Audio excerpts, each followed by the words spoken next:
Garotos e garotas do 8º ano, olha eu de volta. Vamos falar um pouquinho agora dos lipídios e das proteínas, ok? Lembrando que a gente já falou dos carboidratos e os carboidratos junto com os lipídios e com as proteínas são classificados como macronutrientes. Significa que o nosso organismo precisa deles em grande quantidade. Já os sais minerais e as vitaminas são classificados como micronutrientes, porque poucas quantidades desses nutrientes já são suficientes para a realização das funções do organismo, ok? Bom, vamos começar pelas proteínas.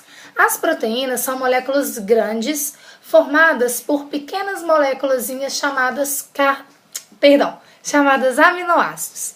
Esses aminoácidos, quando eles caem na corrente sanguínea, após a digestão das proteínas, eles podem realizar algumas funções. Por exemplo, eles podem ir direto para a célula muscular para compor as fibras musculares. Nesse caso, essas proteínas que serão formadas, elas terão função estrutural. Elas podem também compor a membrana plasmática das células, também é uma função estrutural.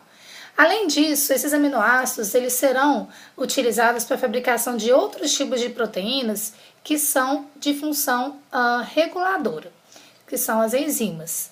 Essas enzimas, elas têm a função de acelerar as reações químicas do nosso organismo. Um exemplo clássico de enzimas que a gente vai estudar bastante são as enzimas digestórias. Por exemplo, a amilase salivar.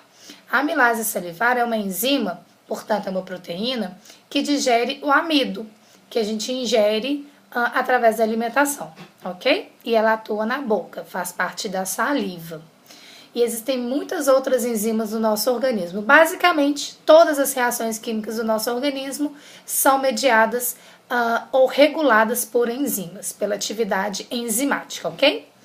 Bom, as proteínas estão muito presentes em alimentos de origem animal, como as carnes, ovos, leite, queijo, mas também alguns grãos vegetais possuem bastante proteínas. O exemplo mais clássico para a gente é a soja. Agora vamos falar um pouquinho dos lipídios. Os lipídios são considerados, na verdade, eles são sinônimos de gorduras. Eles estão muito presentes tanto em alimentos animais como em alimentos vegetais, de origem vegetal. A carne vermelha, por exemplo, é muito rica em gordura.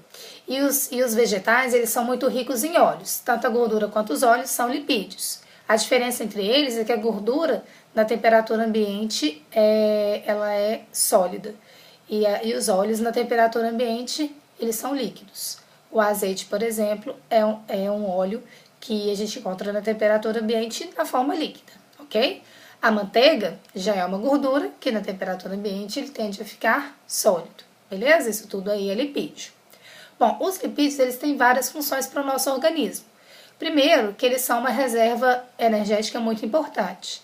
E eles são, na verdade, eles constituem a segunda opção do organismo para a fabricação de energia quando o carboidrato não está mais disponibilizado. E desta forma, a gente gasta aquilo que a gente armazenou. A forma de armazenamento de energia na forma lipídica é chamado triglicéride. Na verdade, o lipídio forma uma molécula na célula adiposa chamada triglicéride ou triglicerídeo. E são essas moléculas que são disponibilizadas na falta de carboidrato. Bem, os lipídios também têm função de isolante térmico. Então, a tendência, quando as pessoas são muito magrinhas, a tendência é elas perderem calor fácil para o ambiente. Então, é legal ter pelo menos um pouquinho de gordura lá na hipoderme para ela exercer essa função de isolante térmico. Além disso, os lipídios são o principal componente das membranas celulares, além das proteínas. Então, os lipídios eles têm esta função estrutural, beleza? Bem, falando ainda dos lipídios, é importante a gente falar um pouco sobre os excessos. Os lipídios em excesso eles são extremamente prejudiciais ao nosso organismo. Por quê?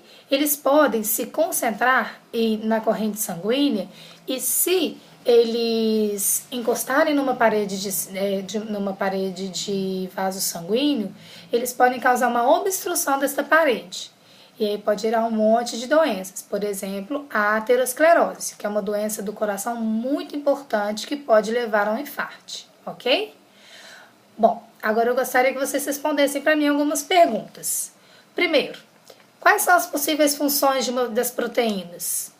Quais alimentos que são ricos em proteínas de origem animal e de origem vegetal? Responda essas mesmas perguntas com relação aos lipídios, as funções e os alimentos de origem. Qual que é a diferença entre óleos e gorduras? E fala para mim quais são os problemas da ingestão em excesso dos lipídios. Além disso, responda para mim qual que é a diferença entre macronutrientes e micronutrientes. Quem são os macronutrientes e quem são os micronutrientes? Ok? Responda essas perguntas no caderno, não esqueça de copiá-las. Bons estudos. Um beijo.